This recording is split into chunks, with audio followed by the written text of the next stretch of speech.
Dissolution, dispersion आणि emulsion ऐकलं तर तिन्ही पण एकसारख्या टर्म्स वाटतात, पण तिन्हींमध्ये खूप फरक आहे. तोच आज आपण या व्हिडिओमध्ये बघणार आहोत. सगळ्यात आधी डिझोल्युशन म्हणजे सोल्यूट जो आहे तो सॉल्व्हंटमध्ये पूर्णपणे विरघळतो. उदाहरण घ्यायचं झालं तर मीठ किंवा साखर पाण्यात पूर्णपणे विरघळते.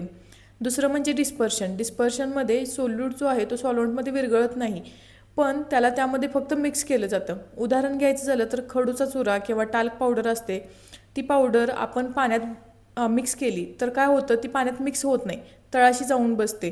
तर याच पद्धतीला आपण म्हणतो डिस्पर्शन. आणि तिसरं म्हणजे इमल्शन, म्हणजे दोन एकमेकात न मिक्स होणारे लेयर्स जे असतात, लिक्विड लेयर्स, त्यांना एकमेकात मिक्स केलं जातं आणि त्याची एक सिंगल लेयर तयार केली जाते. जसं की पाणी आणि ऑइल, म्हणजे पाणी आणि तेल हे दोन्ही एकमेकात मिक्स होत नाहीत, तरी पण त्यांना इमल्सिफाईंग एजंट वापरून एकमेकांत मिक्स करून त्यांची एक सिंगल लेअर तयार केली जाते. ह्याला आपण म्हणतो इमल्शन. अशाच आणखी टर्म्स माहिती करून घेण्यासाठी फार्माटॉक्सला फॉलो करा. थँक्यू.